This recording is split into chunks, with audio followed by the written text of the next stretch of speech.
India is a space power to reckon with. India's maiden interplanetary mission is almost there. I have with me the chairman of the Indian Space Research Organization, Dr. K. Radhakrishnan, to talk to us about some of the future Indian missions. Dr. Radhakrishnan, the Mars orbiter mission is very close to where it should be. But what are the other big missions which India is planning? Two things are happening now in Sriharikota. Our GSLV Mark III, the vehicle that need to put a 4-ton class of communication satellite into orbit, is going through the experimental mission preparation. The vehicle is getting integrated and we should be able to have the launch by the end of October 2040. This mission is essentially to understand the atmospheric phase of the flight, and we are also having another experiment in this is the crew module that we would be using in the future for a possible human space flight. Meaning Indian astronauts being sent into space, so you're testing the first technology for that. That crew module without human being is being tested for the re-entry characterization.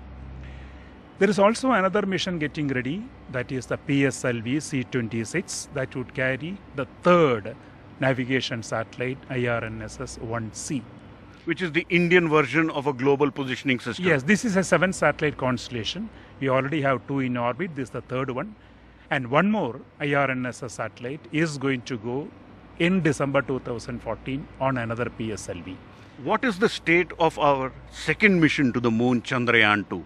Chandrayaan-2 is a mission with a lander and rover. At the moment, we are in the process of designing the Indian lander for Chandrayaan-2. And when can we expect Chandrayaan-2? It should take at least 3 years for us to have that lander ready for the flight. And you're also going to study the sun, Aditya, through an Aditya satellite. What is? There is a mission to study sun, and the scientists would like that spacecraft to be in a very typical point called Lagrangian point, which is 1.5 million kilometers away from Earth. Preparations are on, studies are on for this, and we should be able to synchronize that with the solar activity. So it would come somewhere in 2017-18 period. So these are exciting times for ISRO? There is one more mission which is exciting, that is AstroSat, which is going to be a multi-wavelength observatory, an astronomy satellite basically. And we are in the final phase of integration and testing of that satellite. And by 2015, we should have the launch of that. The world is familiar with the Hubble Space Telescope. So this will be an Indian version of a space observatory which is up in above the atmosphere? Yeah, you can say that.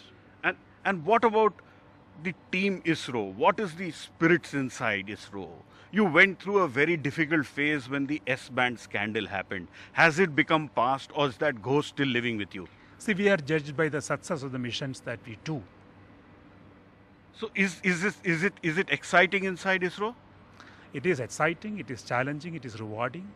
And at the end of it, we feel there is a purpose in life in working in this organization.